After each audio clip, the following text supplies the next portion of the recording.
time for another wrestling podcast. All right. Are you fucking kidding me? Guys, I got blocked again on Twitter. I'm your Mark of Marks. That's the most reliable source on the interwebs. The social assassin at your disposal, bitches. Hey, Cooter, I got a question for you, man. Okay. What is a Thanksgiving like in the Angry House? Don't ask. You don't have that kind of time.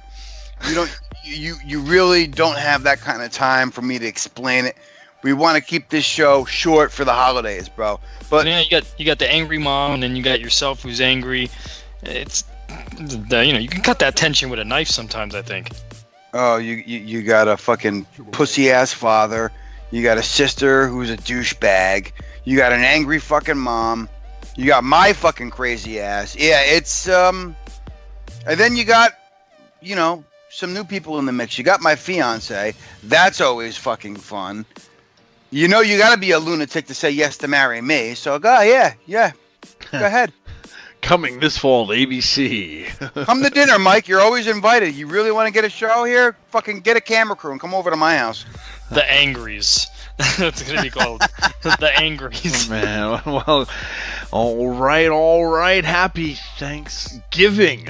That's a decent intro right there. Guys, episode 239. It's another wrestling podcast. We're thankful for you out there, the listeners, who always head on over to anotherwrestlingpodcast.com. They'll subscribe to our shows. They'll leave us reviews, comments, you name it, guys. I'm the Mark of Marks, Credo. My name is Minority Mike. And I'm Angry Cooter, obviously. You delinquent bitches. And stick around later because JB will be sitting down with Ring of Honor World TV Champ Shane Taylor. They'll be talking a lot about Thanksgiving, what's going on with Ring of Honor, and a lot of other stuff. So stay tuned for that one. And this is the Thanksgiving show, guys. Has 2019 been the year to be thankful for a lot of things? I mean, a lot of things happened in the world of pro wrestling this year. Without naming or giving lists, maybe we could just find out what we're thankful for and kind of go from there. I mean, Cooter, would you like to start, man? 2019's been big. Well, before Cooter starts, I just want to let the listeners know that this Thanksgiving special will not consist of food fights or anything that the WWE will book a Thanksgiving special where people's getting hit with pumpkin pies and all that stuff. We're going to be civil. We're not going to throw turkeys or anything at people. Well, that's the best part because there is no wrestling on fucking Thursday now, so I think we don't have to worry about that, Mike. There's football, though. Always football. You still watch football? Well, I have a fantasy team that's in second place right now, so I have to... I gotta keep up with it, man. All right. So, what are you thankful for in 2019 in the world of wrestling? In the world of wrestling? Oh, I thought you were just gonna say in 2019. God damn. I'm thankful that NXT got an extra hour on television. That they're actually now on USA Network. I'm thankful that some guys who wouldn't necessarily make it to WWE or, getting a check from a company that's not, I don't think is going to be around for very long. I'm thankful for that. I'm thankful for Adam Cole. I think Adam Cole is the future of WWE. I love that dude. He can do no wrong in my eyes. There's just a lot of talent. Baby. Up and coming that I'm really looking forward to besides him, too. I mean, Keith Lee, Dominic Dijak. I'm calling him by that because I can't say his fucking WWE name. I hate it. But just incredible athletes, man. I'm looking forward to the future in wrestling for the first time in a long time. Nice. Nice way to go. Mike, what about you? What are you thankful for this year on top of all the things that have happened in the world of wrestling? I'm thankful for the multiple options that I have to watch professional wrestling now. I love wrestling. I can talk about it to I'm blue in the face. Now we have NWA Power, which I can watch every Tuesday night. I've been watching Impact, and Impact has been putting out a pretty good show. I've also, I mean, AEW is another option out there, and then NXT as well. Just like Cooter said, they're on that platform now where they get an extra hour, and they're getting a shitload of viewers now from different fans, different casual fans all over. And you guys might laugh at me, but I'm thankful for Tessa Blanchard, actually. That girl is you want to talk about a women's revolution.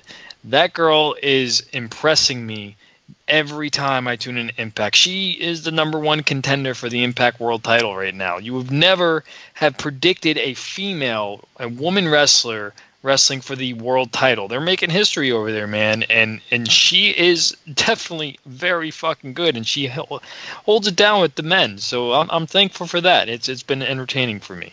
And not to mention, she's fucking hot, bro. Yeah, she is. Oh yeah. Which leads me, I got to do a callback. I'm thankful for Tegan Knox, Dakota Kai, and Rhea Ripley. Yeah, I said it. I don't care if she has a weird ass haircut. That's a fucking very tall drink of water.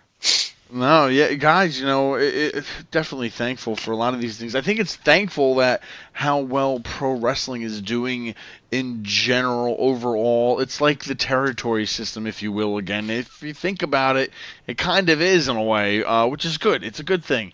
More options out there. I'm thankful that AEW is kind of going to be in charge of helping WWE light a fire under themselves to kind of go against competition. Competition was what was always great about WCW and WWE because they had to outdo the other show. And I know everybody's saying don't make it a competition, just be you, just do your show. I get it, but if someone's doing something cool with however they're filming it or doing whatever, people are going to take notice, and then they're going to try doing better for their stuff. So I think competition alone in 2019 has been really good for all that. Oh, guys, I'm thankful for us. How about that, guys? AWP, Jonathan coming back. We're like their own four horsemen, if you will. But AWP has kind of been great in 2019. I think it can only get better. So a lot of thankful things, guys. Can you think of anything else to be thankful for? Not just wrestling shows, but I've also been enjoying a lot of wrestling podcasts as of late.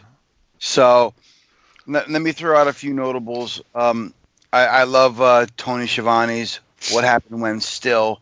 He that drops every Wednesday with Conrad Thompson.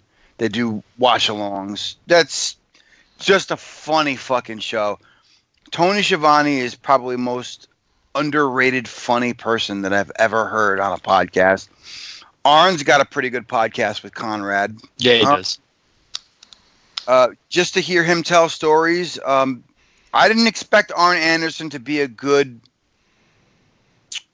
podcaster, I guess is what we would call it. Yeah, he surprised me because, I mean, we all know the guy can cut a promo, but there's a difference between doing commentary and doing a panel and doing a promo. I mean, it's all different things. Some people are good at some things and not so good at others, and he's proven me wrong. Just a lot of good stuff. I mean, Bruce Pritchard's is still good. Eric Bischoff's is still good. Jericho's is great. But that's the thing, guys, because you'll hear us commentate on a lot of stuff that we don't like, which is fair because, I mean, it should be catered to the fans out there, and we should like a lot of it, even the bad things we should like. But sometimes it's usually bad. But a lot of thankful things that have happened in the world of pro wrestling, I don't think anybody could be mad about because it's great. And, Jonathan, JB had a suggestion about having Gooker Awards, like the Gooker Awards. What do you think about that? If we can have like you would fucking name it that. Don't do that. It's a Gooker Awards. Are you gonna dance with the Goober like Mean Gene did? We're gonna hatch Credo out of an egg. He's gonna jump out with his headset on. And go, all right. Gooker. Or It was, gobbledygook. it was one of the Guerrero brothers that was in the suit, correct? Chavo, he was on our show on Thanksgiving episode. Hector Guerrero was the gobbledygooker. He was on our Thanksgiving episode like 2 years ago, I think. But either way, fun trivia. God. Here's a funny story that I remember hearing a couple days ago, actually. I remember listening to someone where The Undertaker was being brought in that same Survivor Series, and the whole time he thought he was going to be the person that came out of the egg. Get out of here, really? Yeah, Undertaker? he thought that they were bringing him in because they've been hyping up that egg on every Saturday morning on Superstars that they have an egg that's going to hatch at Survivor Series, and he had he really didn't have any idea of what was going to happen, and he thought he was going to be the person that hatched out of the egg. I remember hearing that. I don't know where were we watching that on. I forgot. I forgot where I heard it from, man, and it just hit me. Yeah, he said it in something, and anyway, but no, okay. How funny would that have been? You just made me flashback too, because when we used to go to the video store, Credo, remember the video treats down by our house? It always had like the Thanksgiving or whatever. Well, no, they always had this section of WWF pay-per-views. There'd be SummerSlam and WrestleMania, and for some strange reason, because I remember I started renting them after I ordered my first pay-per-view. So it was like I always felt like it was binge watching. I would just go and rent like 2 or 3 pay-per-views. But for some reason, I always got the Survivor Series ones because I always thought they were the most fun. Yep. And when I saw the gobbledygooker, that was probably the first time where the angry one went, "Who booked this shit?" Let me ask you guys a question. Survivor Series was it always on the night before Thanksgiving or the day of Thanksgiving? I don't know how many times it was. I'm pretty sure there was a Thanksgiving night though one too. And I think there was either 1 or 2 of those. That's just off of memory. I could be wrong, but there was definitely one. I remember it used to be on Thanksgiving night because I remember just going home or whatnot and just wanting to watch it. But it wasn't every Thanksgiving. Then they did it like the night before. And then it was like the week of, and then they kept going. They kept getting away from it. But yeah, I remember a few of them, or at least one, was on Thanksgiving night. I want to say they were historically always the day before, and the only reason I remember that, Survivor Series technically got me suspended from school. Huh. Why is that? So I was in 6th grade. And we had to write an essay about what we think about when we think about Thanksgiving. So, it's dinner with the family, and it's football, and I said, but for me, it's also Survivor Series, And the reason why I got suspended was because it was some weird assignment where we all traded papers, and we all, I don't want to say graded each other's papers, but basically like made notes about like spelling, or maybe you should think something else or whatever.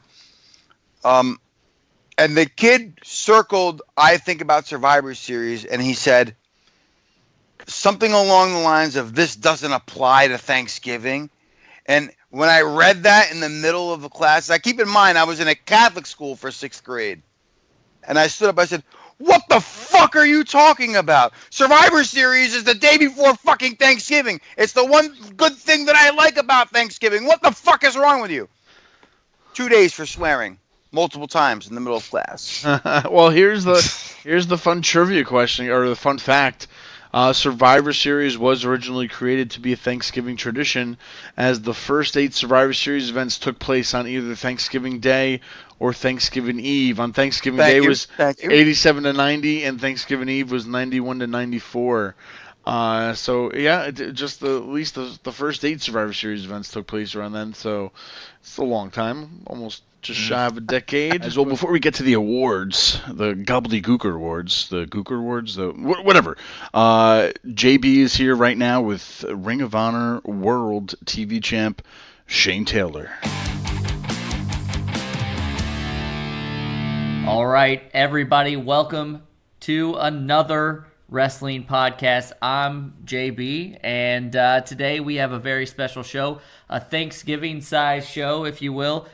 Joining us today on another wrestling podcast, the current reigning and defending Ring of Honor television champion and the president and creator of Shane Taylor Promotions, none other than Shane Taylor. Appreciate you for having me. Thank you. All right, so this is a first-timer for us, first time on our podcast.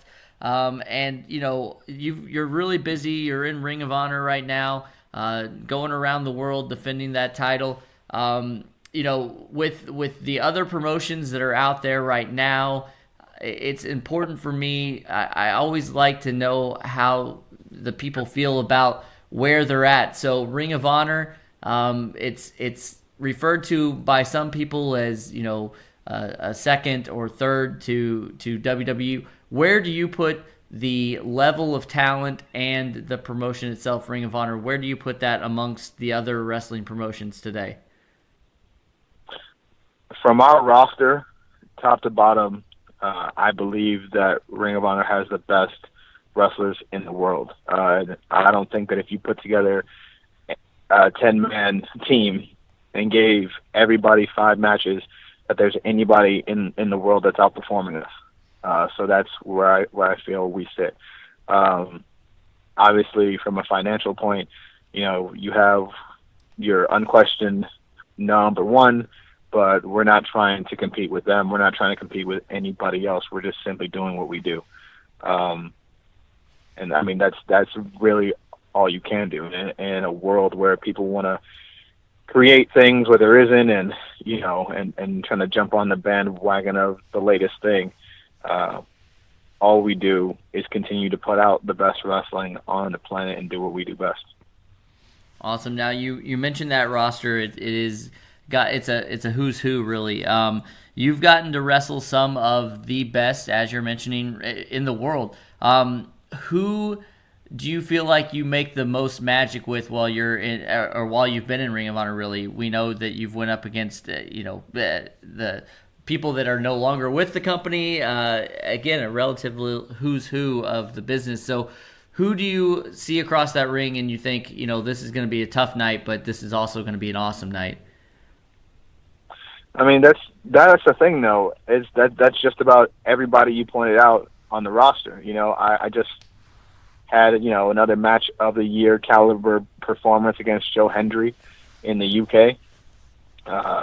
You know, people call both my matches with Cobb match of the years, with Bandito, the whole nine. You know, anybody you go out in there with has the talent to be able to push you to your limit at any point in time. So, if we're then just picking personal favorites, you know, I think anytime you're in the ring with a guy like Jay Briscoe, you know, who brings that level of intensity, that brings something out of me that very few people can bring out. You know, that adds a level of excitement for me, because there's nothing I love more than standing there going toe to toe and punching somebody in the mouth and seeing who drops first. You know what I mean? Like, that to me is, that's where you earn your stripes. That's where you earn that respect and you build that legacy.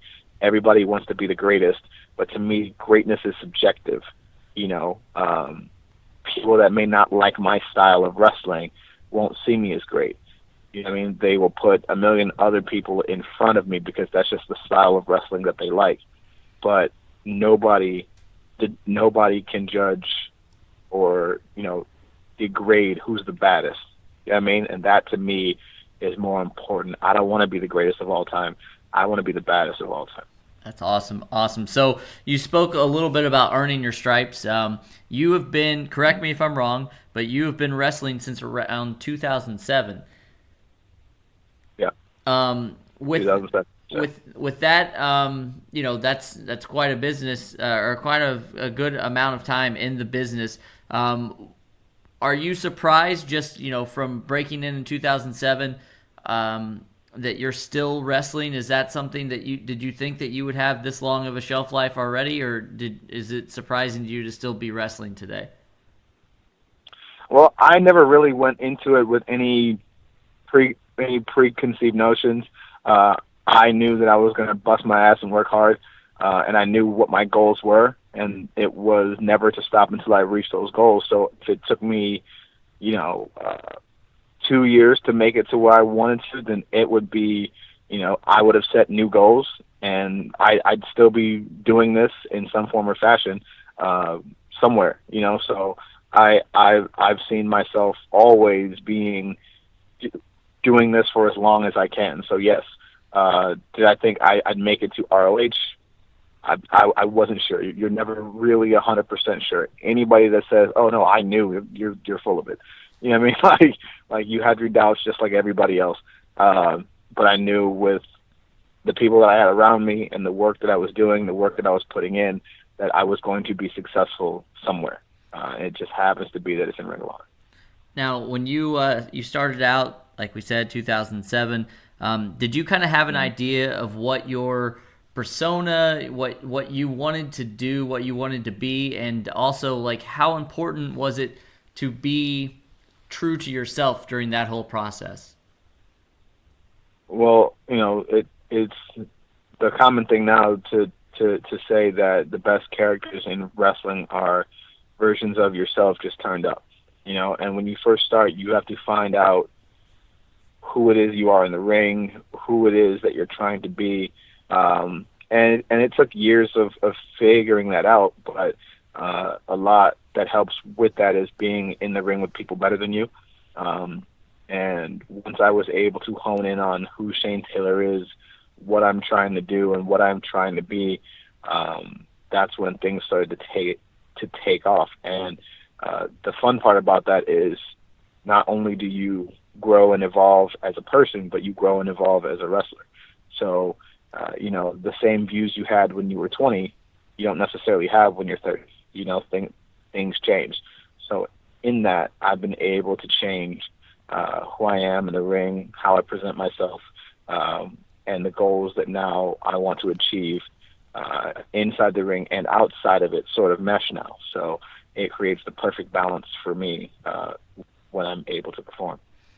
Awesome. Now, if you've seen on social media at all lately, there's this decade challenge where, it's 2019 now, and you look back at 2009. So if you're looking back at 2009, where you were in the business, is there anything that you would tell yourself then that you know now about the professional wrestling business?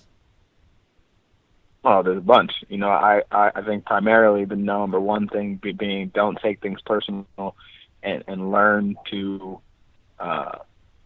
hear no and accept no, and understand what that no means. And that doesn't mean that it's the end of the road. It doesn't mean you'll never have another chance. It just means not right now for that particular company or for that particular promoter, yada, yada, yada. Like, coming from an athletic background, my mindset was if I work harder, perform better, then that's my spot. That's not necessarily how wrestling works. Yeah. So there's a lot of nepotism, there's a lot of favoritism, there's a lot of politics, there's a lot of BS, so not getting caught up in that, and not having the business side of things affect how I was personally feeling would be the number one thing that I would say to myself now. And it's something that I've learned to sort of adjust and get better at now. Now, it's something that we hear about a lot, or we've heard about in professional wrestling, is sometimes it's kind of looked down upon to be a fan of professional wrestling, which sounds crazy to me. Like, wouldn't you want to be a fan of something that you love and want to put your time in? But regardless, I know that you used to go and watch wrestling growing up. Who were some of your people that you really looked up to in professional wrestling, or even when you broke into the business wanted to maybe like emulate or have a career similar to that person? There's different things that I took from different people. First and foremost was Ron Simmons. To be the first recognized African American world champion was huge to me, because that wasn't something that I got to see a lot growing up. A lot of the characters that I saw growing up were stereotypes of black culture, whether they were just they were either constantly dancing or just doing ridiculous stuff, or they were the super thug, and only emphasize street stuff, or any other stereotype and misconception that not only professional wrestling but society has had about our culture. That's pretty much all I saw, and that all changed once I saw Ron and once he beat Vader for the World Championship, and to see a whole stadium of people in Atlanta going absolutely nuts for this dude that just worked hard and was a good dude and was just an athlete. To me, that was the first time that I was like, okay, it can be done. We can be successful just being us and just working hard. So that's what I took from him, and that's something that I prided myself on throughout my career, is never being anybody's stereotype, never feeding into any misconception or misnomer or any sort of box that people wanted to put me in, and whether that cost me opportunities or not, staying true to that is what I'm going to do for the rest of my career. And of course, being a larger athlete, seeing the agility and the physicality of guys like Vader or Bam Bam or Terry Gordy or Stan Hansen, Undertaker, just to name a few. I pick things from everybody and add that to my game, and it's turned me into the performer that I am now. Well, I'm glad you brought up the fact that Ron Simmons was the first African American, and we've seen. I am a person that I hate to say it sometimes, but I don't feel like I've ever felt discrimination. And here on this podcast, this is a great opportunity to talk about these things. And you as a performer who is African American, do you feel like today, with the Jay Lethals, with yourself, with Kofi Kingston, do you feel like the tide's finally starting to shift towards this? This, I hate to say like the misconception or whatever, but do you feel like that African American wrestlers are finally starting to get their due, and hopefully this trend continues? I think there's definitely progress being made, and that's a great thing. Progress is always good, but let's not forget that pro wrestling has always mirrored very closely the values and the stereotypes of society, right? So, as a society, people still like to stereotype black people and black culture. They like to only see us as being able to do certain things or only being allowed to do certain things, or that we only should be doing certain things. And for a long time, wrestling did the same thing. You would have people that would mimic black culture, mimic how we talk, how we walk, mannerisms, the whole nine, and make millions. Yet, those who actually make the culture were relegated to, damn near obscurity. You know what I mean? So, and of course, with some of the people that you mentioned, with myself included, we are seeing a change in that and proving that we can have depth of character, we can be complex characters, we can be the hero, we can be the bad guy, we can overcome the odds, the whole nine, and we're not just going to show up and sing and dance and tap dance, or just only promote the most violent aspects of our culture just so people can pretend that they're living a dangerous lifestyle that they're not really a part of. So that's what's important to me. And I know talking to others, that's what's important to them, is just leveling the playing field and making sure that everybody has a chance to chase their dream and chase it their way, not just the way that someone has told them they have to do it.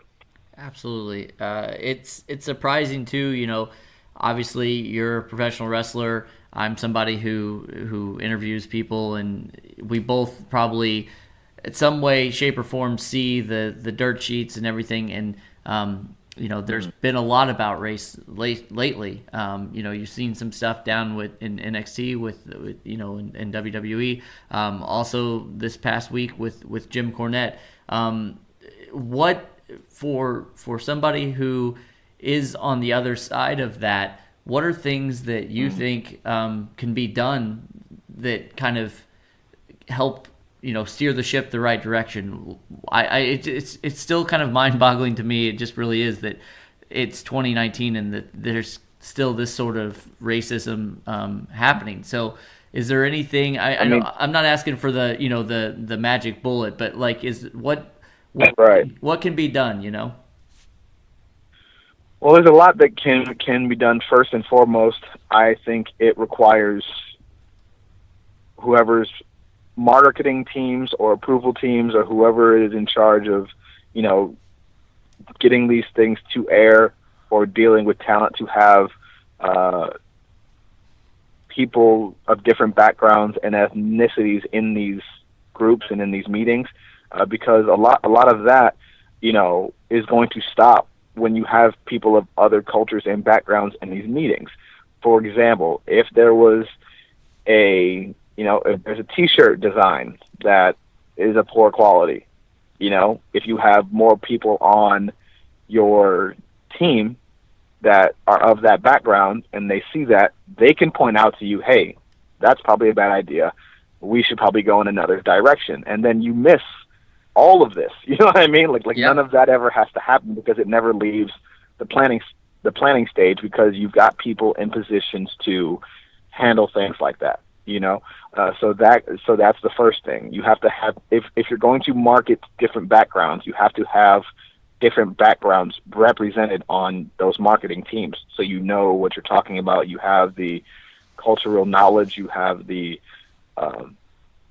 history, so you know where to go and you know where not to. And then, of course, with things being brought to TV or brought to YouTube or anything like that, having people on that team to say, yeah, I probably wouldn't say that either, is also a plus. But you have to then question, well, if you allowed it, do those at the top feel the same way? That's why they didn't see a problem.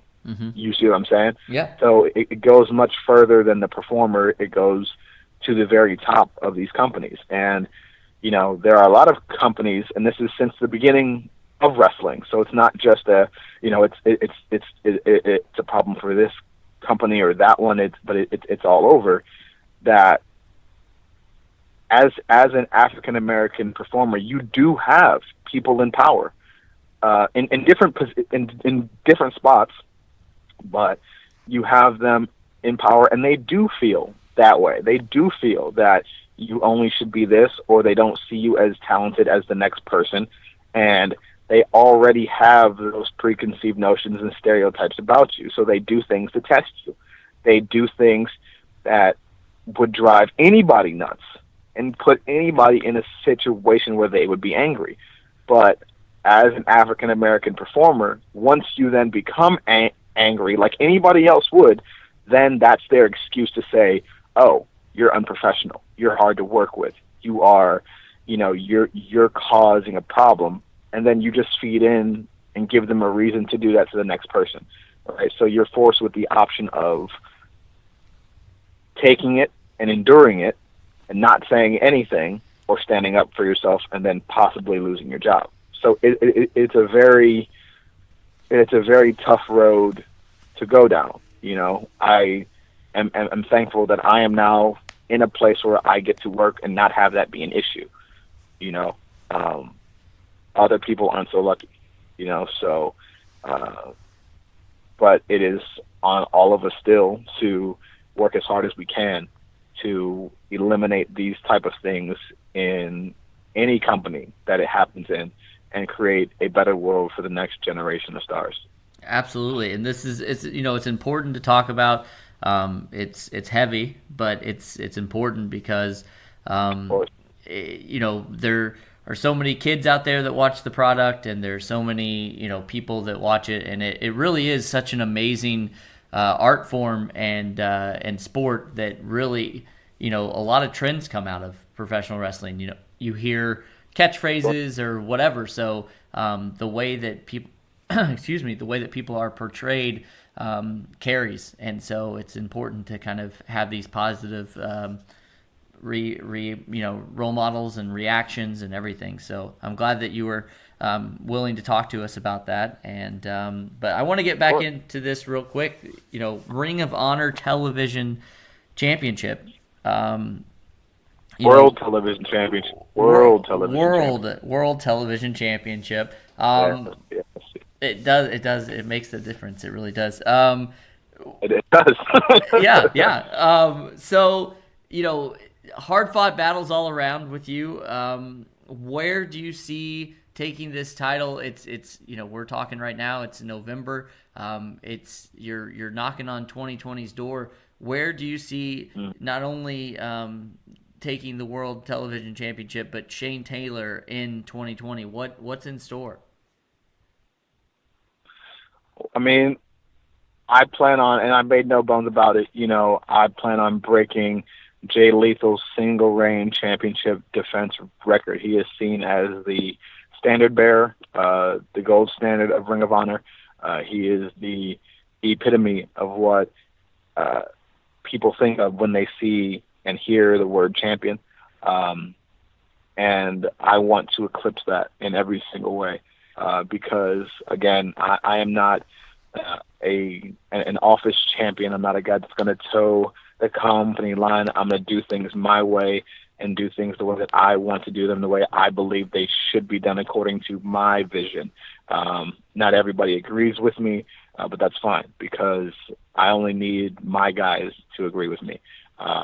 So for me, being able to usurp that status that he has and force everybody from the office down to the wrestlers, down to the fans, to see that I am the new standard of Ring of Honor.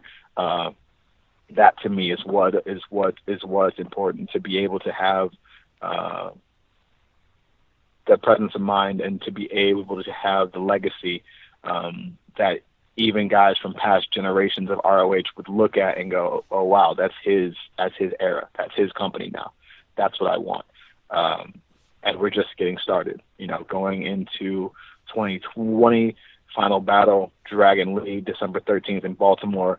That is Ring of Honor's final chance to try to take this championship off of me before the end of the year, because they know what happens at the end of the year. They tried to sneaky come into my match in Vegas at the last second, hoping that he was going to walk out with the championship. Then it didn't happen. So now here we go again.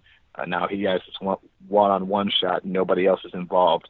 And I know what they would love to have happen is him win the Ring of Honor World Television Championship, his brother Roosh holding the World Championship. I'm sure it'd be a feel-good story for everybody. They'd love to have the confetti come down, and the whole family moment again. But we're not dealing with fairy tales here. We're dealing with reality. And the reality is that I've already put down 12 people. The reality is that he's only going to be number 13, and I'm going to walk out of Baltimore, Maryland, and walk out of Final Battle and still the Ring of Honor World Television Champion. Well, it's certainly there, the passion, everything. I loved talking with you today. There's only an upside for Shane Taylor as far as I'm concerned, but I would also be remiss if I didn't ask you, this Thursday is the big day, Thanksgiving. What does a Shane Taylor Thanksgiving look like?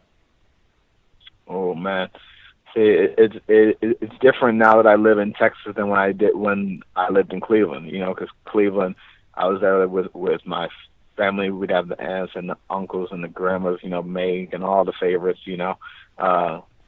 So if you're just asking me what my ideal one is, obviously, you got the smoked turkey there. You got the baked macaroni and cheese, classic staple. The greens, the yams, the whole nine, the stuffing. No cranberry sauce. I'm not really a fan. I know people are like, oh, is this so good? It's not good. It's trash. And then for dessert, either Pete's cobbler or sweet potato pie or pumpkin pie. It depends on what your flavor is, but to me that is the ideal Thanksgiving. Awesome. Well, I wanna just say right now too, for anybody who's listening to this on another wrestling podcast, if anybody is looking for some, I'm gonna do this for you, but you may tell me to redo it. So, anybody's looking, we have Thanksgiving coming up, and then we have Black Friday, and then it's that holiday time of year. And if you are looking for some Shane Taylor merchandise, you can find it over at ProWrestlingTees.com. Other than the Pro Wrestling Tees site, how can fans keep up with Shane Taylor? I appreciate that plug, sir. And once again, for anybody that missed it, if you're in the merch buying mood, the holiday season is coming up. Head on over to ProWrestlingTees.com/Shane Taylor, all lowercase. Get your brand new Shane Taylor promotion shirts, along as well as a bunch of other great designs that we have there. Obviously, Twitter and Instagram at Shane216Taylor, Facebook's Shane Taylor. And yeah, man, that's about it. But I just want to thank everybody who's listening to this, everybody who's been following me over my 12-year career so far, everybody who's supported me along the way. Thank you. And we are just getting started. We have an incredible 2020 for you guys. We have an incredible, next decade for you guys. I'm not going anywhere. Even, even the haters, I'm still not going anywhere. You can hate me for the next 10 years. It ain't changing. But me and my team, me and the rest of Shane Taylor Promotions, Ron Hunt, Bishop Khan, Michael Moses, we are going to not only change the world, we are going to run it. I did want to ask real quick, Shane Taylor Promotions, are you looking for potentially a really good podcaster to join the Shane Taylor Promotions? I mean, we can talk about a lot of things. You know what I mean? Obviously, most of my legal stuff is handled through Ron Hunt, so he would be the guy to talk to. You talk to Ron; he'll run the numbers past me. If the numbers look good, we can talk. All right, I'm all about business. Absolutely, respect everybody that. eats over here. Well, again, thank you so much for joining us today. Love to have you back anytime. I look forward to seeing you walking away the world TV champion, and from now until 2029, 2030, I don't know, but that's right, man. That's right. Forever champion. Yes. Forever champion. Pleasure talking to you. I hope you and your family and everybody listening has a great Thanksgiving and holiday season, and enjoy it, man. It was such an honor talking to you. Thank you, man. You and yours as well, all right? Thanks a lot. You be safe out there. I really appreciate it. Have a good one. Let's get these Gooker Awards, because I think this would be something unique. The Gooker Award. There's no categories, no nothing. I just want you guys to think back and see how many we can give out tonight of just the worst things that we saw this year. And I'll give out the first one just because it's more recent in my head. But the first Gooker Award I'm going to give out is just the worst story happening right now. And that's going to go to Lana Rusev and Bobby Lashley, because she had to mention that she had sex for the first time. Just mentioning that's it. I'm done. Like, no, what is going on? That's been the worst storyline all year. Poor Rusev. I thought he was getting a return. He comes back to this. I guarantee I would not be surprised if he fucking wants to leave by early 2020. My first Gooker Award, Cooter Minority Mike, goes to that. I'm going to go to the same lines around that, and I'm going to give the Gobbledygooker Award to Mike Kanellis and Maria Kanellis for literally pretty much the same storyline. We are turning WWE superstars into cucks, and Maria has basically made her husband look like a bitch, saying, "You're not the father of my son. It was really Rusev. It was really Ricochet," and fucking forcing him to have matches with the guys who he allegedly or she allegedly, had loads dropped on by, whatever the fuck you want to call it. Now, Just afraid. Now that I think about it, I wonder if they just took that whole Mike Bennett thing, and then when they kind of went away, they gave that storyline to somebody else to where it was almost similar, but they made it more. I don't know. Either You way. haven't seen them on TV in a while, so maybe it's because she's too far along pregnant, or maybe she's high risk. I don't know. Who the fuck knows? You never know. And he did ask for his release too after he just signed a new one in July, so they never responded about that one either. So I love that. You sign a 5-year deal, and now you want out. Get the fuck out of here. You're going no.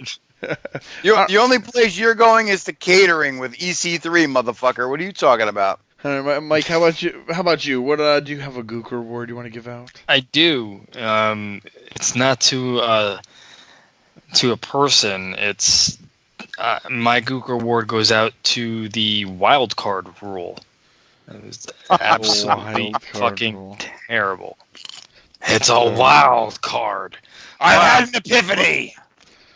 First of all, when they said we'll have 4 guys go to Raw anytime they want, and 4 guys go to SmackDown anytime they want, and then it went from like 4 guys to like all of a sudden 7 guys were showing up there. And I wanted to know, how do you apply for the wild card? Do you have to like get on a waiting list? Do you have to get a background check? Is there applications that you got to do? Do you just like get there early and then wait online, try to beat all the other SmackDown superstars to Raw? Like, it wasn't really explained. It was a terrible, terrible idea. And I'm getting pissed off talking about it right now because I love the brand split, and they just completely destroyed it with that shit. That's it's a good Gooker award, guys. I got another one. My next Gooker award is gonna go to Lars Sullivan for the worst fucking debut I've ever seen of a fucking big guy. Fucking anxiety attack. No, I get it, but at the same time, he comes back. And then he's lurking, or he's not lurking. He made his debut, and then he got beat up by a Lucha House Party, and he's never been seen since, or something like that. I don't know what happened, but they definitely jumped the gun with Lars, and who knows if he'll ever return from that. So Lars, you got a Gooker, buddy. I'm gonna give one to Shane McMahon for staying around way beyond what was necessary for you to come back. Best in the world winner. He deserves it. I feel bad because in some of those high-profile matches, like at Mania, those were not bad matches, but it's just. And Mike, I'm going to steal it, but those fucking rabbit punches. He could have the greatest match ever with no rabbit punches and just ruin the whole thing for me by just showing me those things once. And I feel bad for guys like The Miz who had to job to him night in and night out. Somebody like Dolph Ziggler who had to job to him. Fucking the gobbledygooker of the year, fucking Shane McMahon. I have 2 things I want to give the Gooker award to. One of them has nothing to do. It has to do with wrestling, but it has to do with a situation that happened. I give, and you guys are going to know exactly where I'm going with this, but for this year, I'm going to give the Gooker award to New Jersey Transit. Okay? from Wow! Weekend on how they tried to shift the blame on the WB, saying they told us this show would be done by 10:30. I even know that's a fucking lie, because WrestleMania will never be done by 10:30. And how unorganized they were, how I had to literally fucking go on an expedition with a bunch of foreigners. Hopping fences, yeah. Hopping fences. They were leaving. It was a mess. So that goes.